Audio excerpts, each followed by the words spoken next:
So Visa and MasterCard and the banking sector and big tech firms don't like to see cash. There's absolutely a war on cash going on, but it's a kind of a cold war. Nobody found cash inconvenient. People often do imagine that cash is like the sort of horse cart of payments, but a much better way to imagine cash is actually as the bicycle of payments. In a transport system, what most people actually want is a balance between different forms of transport. People actually recognize, hey, it's good to have bicycle lanes and then cars and trams, and actually you want this diversity of transport forms. It's actually similar in a payment system. You want a diversity of different types of payment systems or payments methods. And cash is actually, in its own way, very convenient. Obviously, you're not going to use cash for doing, international payments transfers and things like that. But it is actually the bicycle of payments for many people. And many people experience cash like that.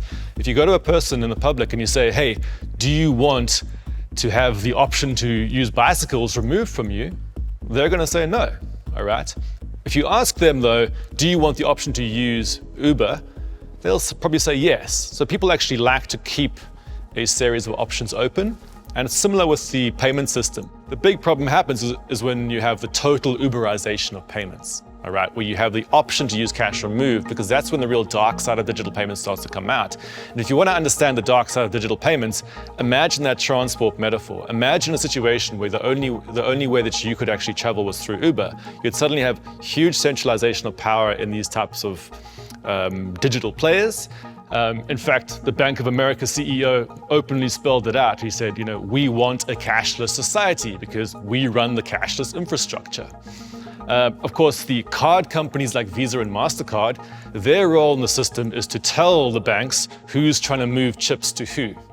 And Visa and MasterCard make a lot of money from that. So every time you're using cash, Visa and MasterCard aren't making fees.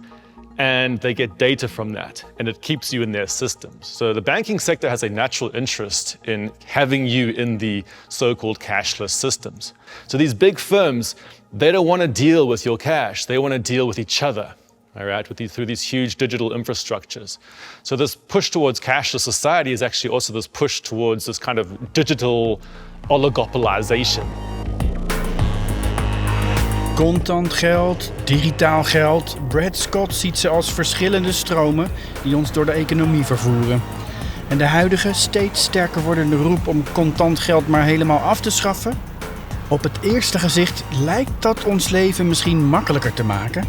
Maar volgens Scott kleven er grote nadelen aan. In London, I've been in these situations when I've been at some pub that's decided to start refusing cash, and they make you scan some app on the table to pay for something really simple, like a bowl of chips or something. But think about it, when I'm scanning that app, how many corporations I now have to deal with? Sometimes you have to sign up using Facebook, and then you're interacting with Visa or MasterCard, the banking sector, and a bunch of these intermediary firms. Suddenly you now have about 5 big mega corporations sitting between you and a bowl of chips. Whereas with the cash system, you bypass them all. And this is why I always advocate that we need to maintain a balance of power between these different forms of payment. It's part of a broader project to maintain a balance of power between public, analog, simple systems and these complex corporate systems. If you want to understand this debate around cashless society, you also got to think about the structure of the monetary system. And actually, our monetary system is built up in layers. The first layer is the sort of state layer, or in the Eurozone, it's the ECB layer. And that's your kind of layer 1 money. And for ordinary people, we experience this as cash. This is kind of layer 1 state-issued money. But there's actually a second layer of money, which is the banking sector. So when you're looking at your banking app, what you're actually looking at there is a second layer of money issued out by the banking sector. And the best way to think about that money is to think about it as digital casino chips. So much like when you go into a casino and you took a bunch of cash there and you handed it over to the counter, they would issue chips to you and then you'd use those chips within the casino.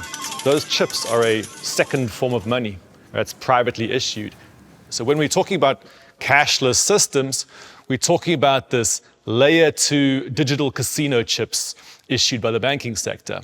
And so when we're talking about a move to cashless society, what we're talking about is a move away from the state system to these private banking systems. If you're in a casino, you can very clearly see the difference between cash behind the counter and casino chips in your hand.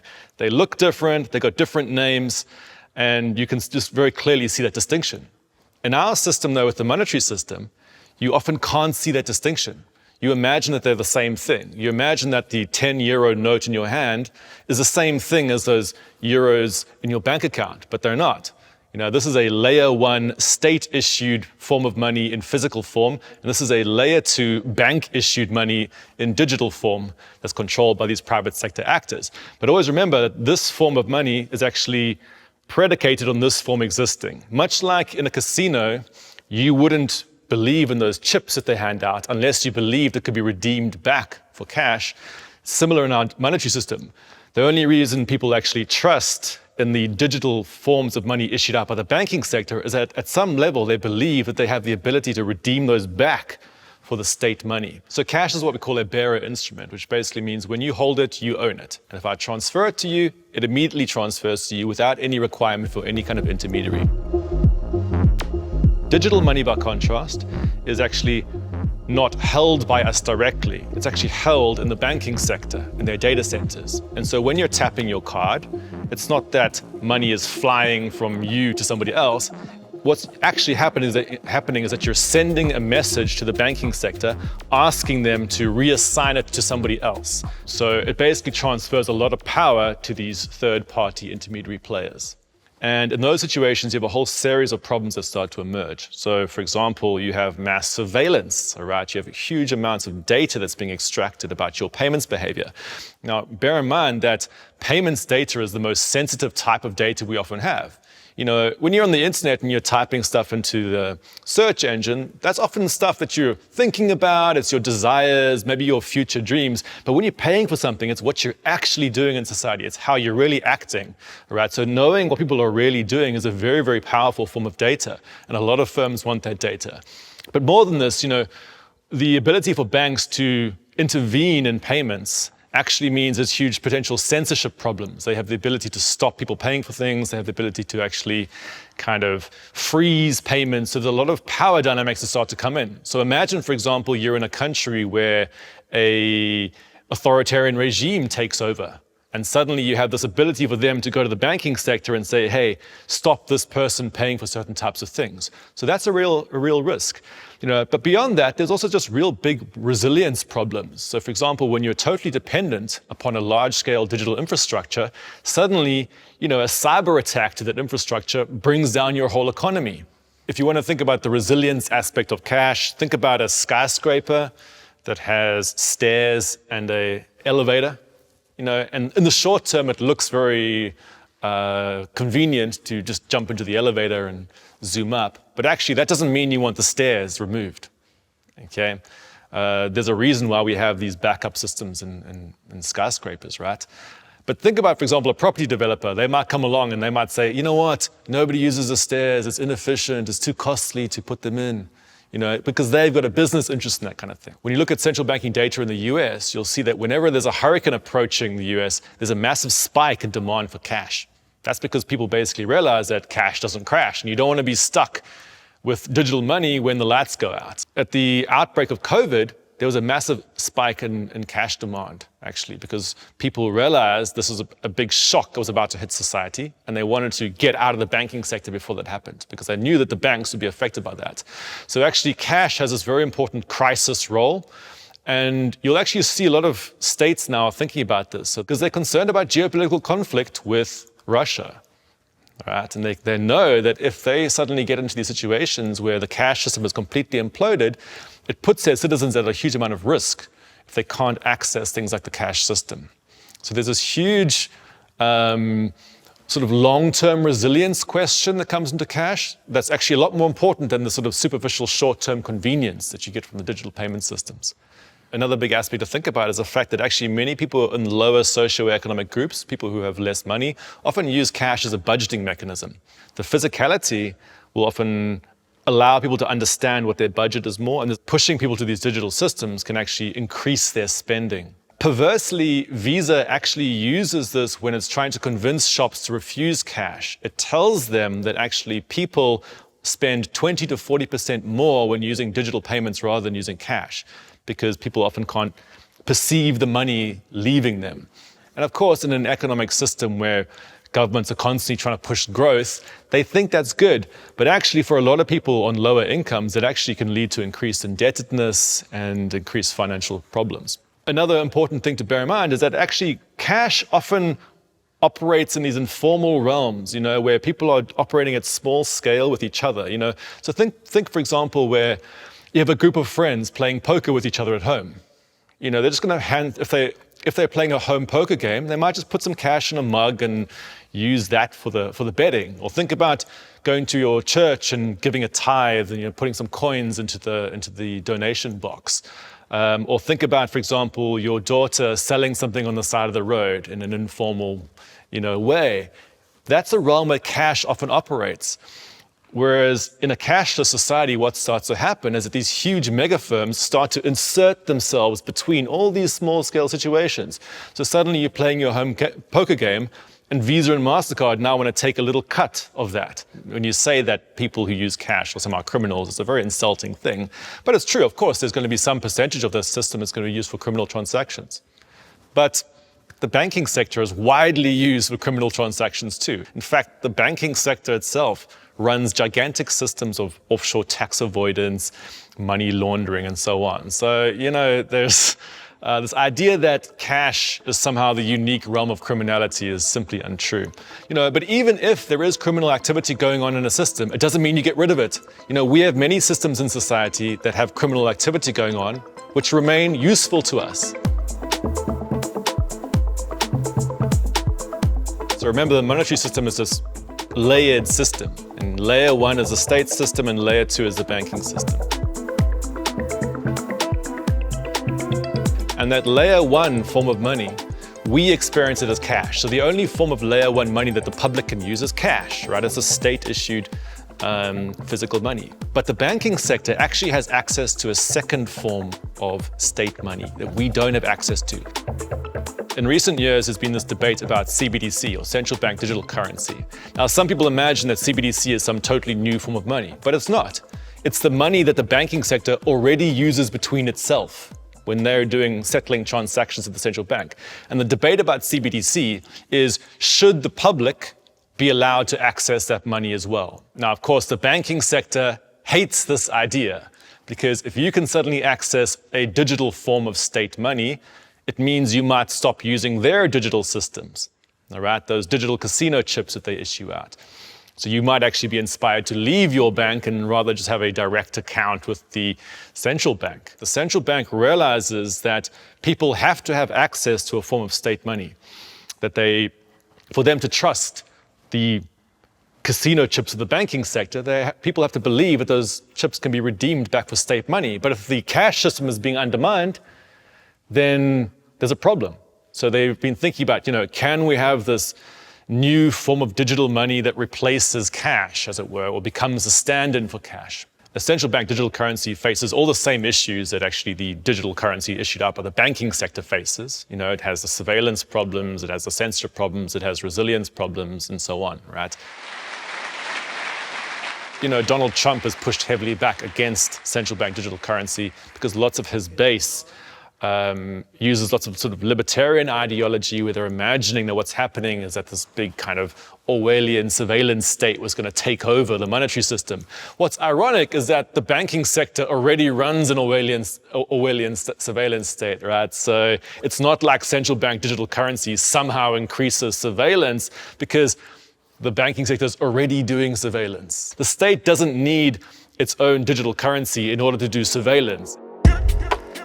Er zijn vooral andere redenen waarom overheden graag invloed hebben op de digitale geldsystemen.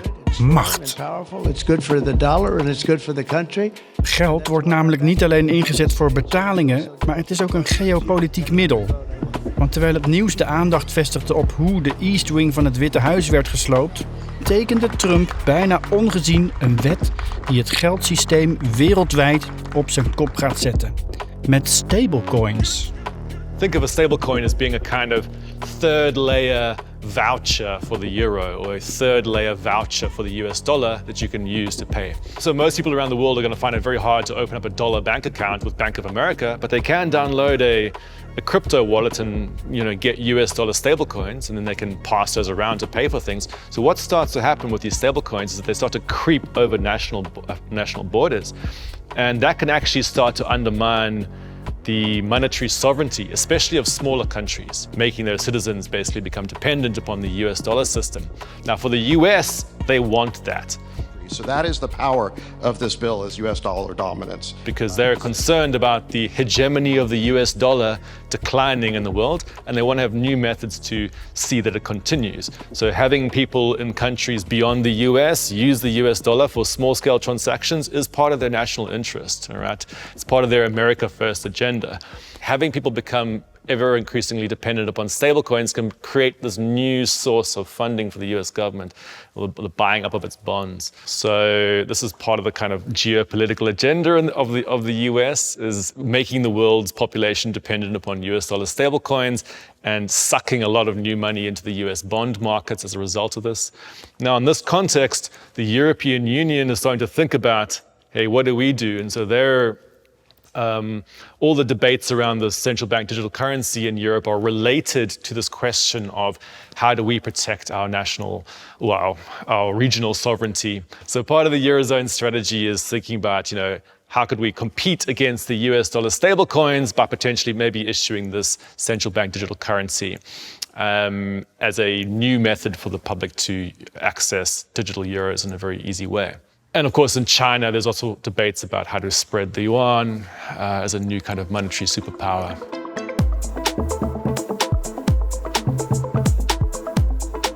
So the normal digital money that we use with the banking sector are these digital casino chips, right? But they're recorded in the data centers of the banking sector, right? So they're kind of in the data centers, as it were. Something like Bitcoin kind of took that system and spread it out, right? So they kind of distributed the record keeping of digital units of money, or digital tokens, as it were.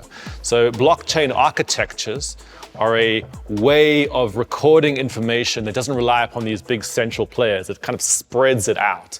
Something like a stablecoin, though, took that same distributed architecture and then it used that to record these third layer vouchers for dollars, for example. In the Bitcoin system, the thing that's being moved around on that distributed architecture are just these kind of sort of commodity-like tokens. Whereas in the stablecoin system, the same architecture is being used to move around these vouchers for US dollars or vouchers for euros, which make them a lot more useful than Bitcoin, right? People buy Bitcoin because they think they can resell it for more money later, whereas people will get a stablecoin because they actually want to engage in some kind of commerce. If you're zooming out and looking at global capitalism as a whole, the inherent tendency in a global capitalist system is to try to expand and get faster and faster and faster, create endless growth. So that drive to always try to automate everything is actually a sort of an inherent capitalist process.